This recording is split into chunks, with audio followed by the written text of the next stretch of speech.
Hello, this is No You Don't Know Me and I'm going to be reviewing Marvel Heroes. First off, we're going to just jump right into this and we're going to talk about power. How powerful a character feels. And after we get through that a little bit, we're going to go into the leveling. How fast and how good the leveling actually feels. How rewarding it is.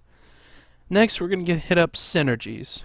We're going to talk about the system, how it works, and how rewarding it feels overall. Then we're going to talk about the bank space. And then we're going to hit on the graphics. Bank space and graphics will be very short, so that is what we're going to be doing today. Now let's jump in. Firstly, let's speak about the power of characters. Oftentimes your character won't feel as powerful as it should. Certain characters like Deadpool, Punisher, and Captain America just don't have power to match up to Thor, Miss Marvel, and Colossus, which can deal about 50,000 damage to multiple enemies with a low cooldown time. And they also have significant or better tanking than the previous mentioned classes. Thor is my favorite hero, and I feel like a beast when I walk into a room and destroy everything. This has occurred from level 1. While Captain America feels useless a majority of the time. He has great tanking abilities, but you have to really pay attention to cooldowns over other characters. For example, he has a shield spell that reduces damage, but it only lasts a few seconds before having to be recasted. This is a tedious process that occurs on many characters.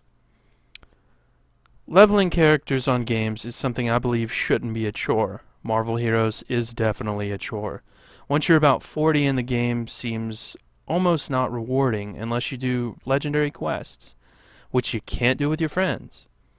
On a game where you're forced into groups with 10 players like Midtown Manhattan, it is a confusing feature that doesn't add to the general MMORPG theme. Leveling multiple characters is also extremely repetitive. There isn't much new to do after the first playthrough. It isn't that leveling is hard, it only takes about 3 weeks of playing to get to 60, but 3 times the amount of characters that you actually possess, which I have 6, so it ends up being quite a big deal. It isn't that leveling is hard, once again, it's just all that work for 30 some characters. It ends up being a big chore. And that's also added, if you don't like all of those characters, it makes it even worse. The grind isn't the problem. We play games where you have to spend hundreds of hours doing the same thing. Dofus is a great example. You sit there and you farm a level 30 monster when you're level 199, which is a big difference on that game, and you feel like you're really not getting anywhere, but you're just making money. It sucks. But on here, it's something different, and we'll get into that as well.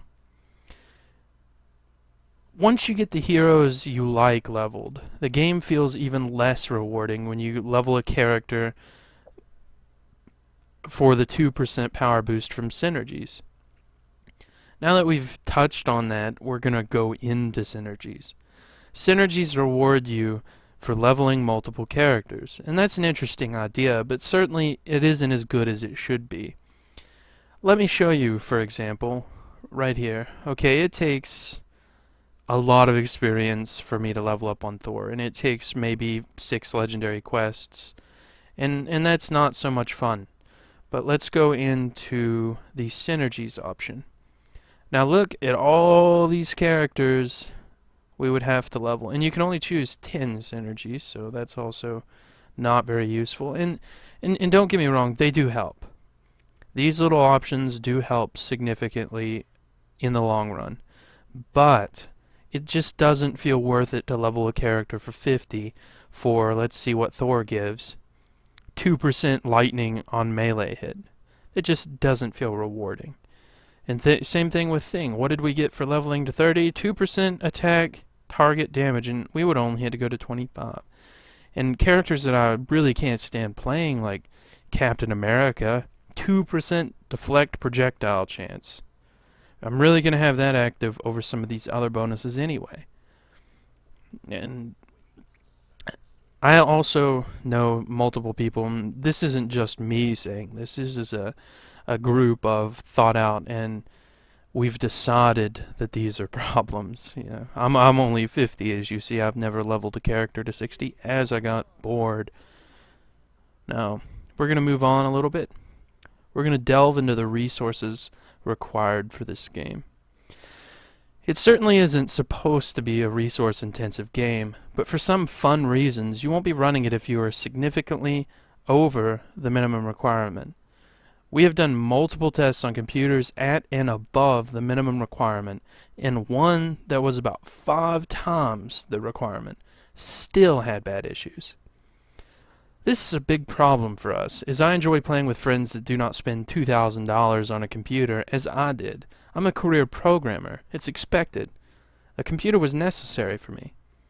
I think games and game developers should take very seriously into consideration making their minimum requirements a real requirement.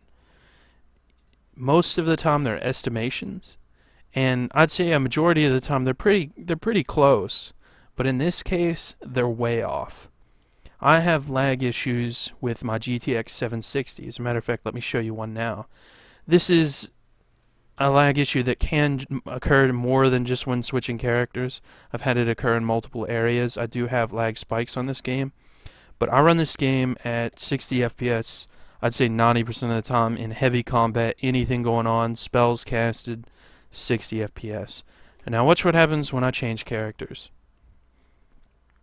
We're going to get a little loading bar, and we're going to go off 5 FPS. Well, that time we hit 7. That's the lowest I saw was 7. 7 FPS. That is brutal. That is brutally low. And for me to be running at 60 FPS all the time with all these characters on screen, it just doesn't add up. That sort of thing shouldn't happen. Now we're going to move on once again to the big question.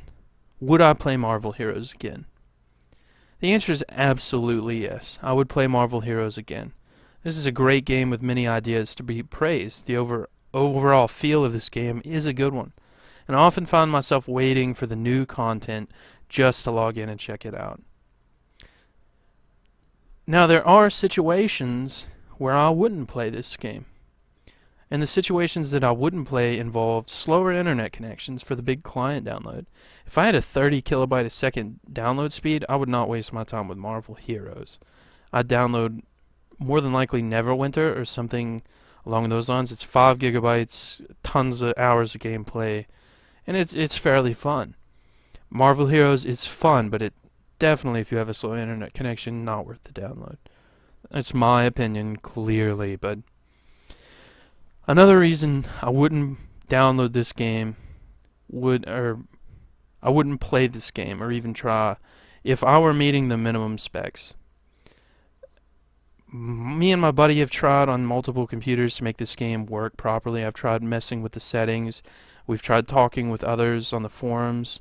I've looked into APIs and things for programmers to run them in DPI or lower setting modes and lower caller ratios and things like that. Nothing helped this game at all.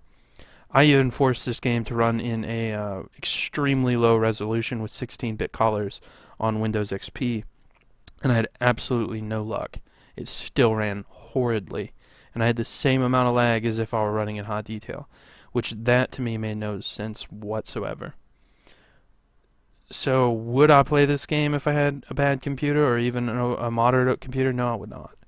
This game is best enjoyed when you have a computer that can really whip up on it, regardless of what Marvel Heroes says or Gazillion says. This is a good game, but you will not run it on minimum settings. And just to get into it, we are going to do a little bit of gameplay in this video, just to show off some of the things that can be done and what I'm talking about when I see the skills and things like that. So let's get on.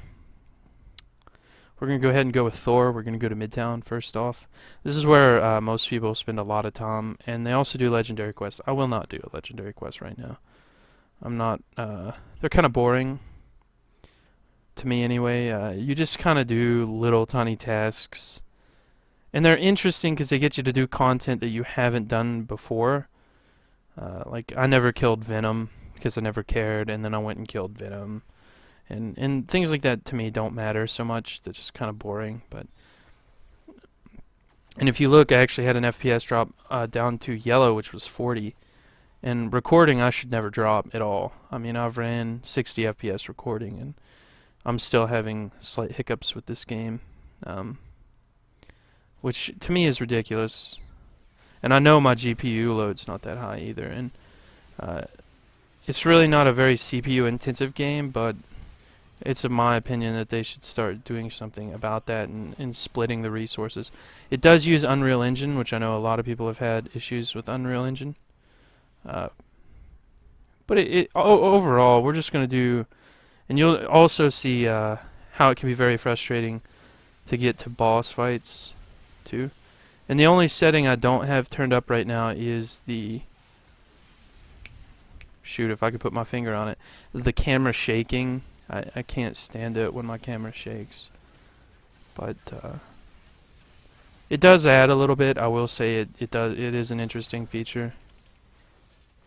But you see, I have a 3-second cooldown on a spell that does 50,000 damage. I mean, you don't see that kind of thing with some other characters. And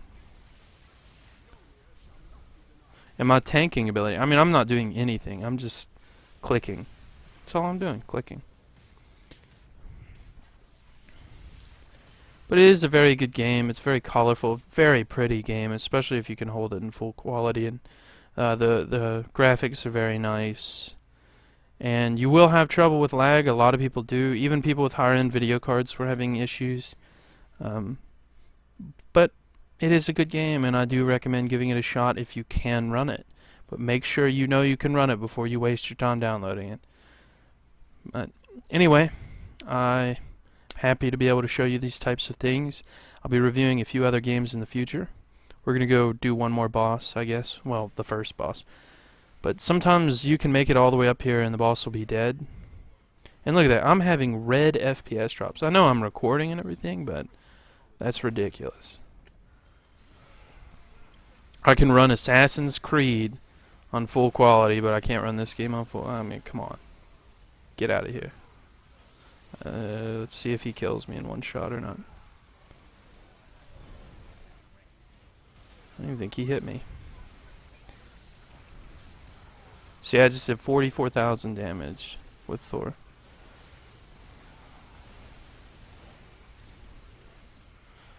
Someone just hit the shit out of me. It is an enjoyable game. You do need to watch yourself. And look, but this is how fast the bosses die. And if you're even lagging a little bit, you're never going to make it over here. I mean, how would you? I mean, what's left now? Bullseye? That's it? And now he's dead. By the time I said now what's left, Bullseye, he's dead. And that's the kind of stuff you get. And this wasn't even that fast. I've had him die before I even made it up from where I was. It's not a good system for that. But anyway, I'm glad you all could watch. If you learned something, if you want to ask any questions about it, I'll be glad to tell you. I'm not dissing this game. I do like this game a lot. I just think it could be so much better if they'd fix the minimum requirement settings. I have 16 gigabytes of RAM, an Intel 4 770K, and a GTX 760. This game should be nothing. This game should literally be nothing for that video card. And RAM and CPU. With recording, it should be nothing. Full quality. But yet it still has hiccups. But I thank you. I know I've said this like 6 times, but hey, I like to talk. Thank you all, and have a good one.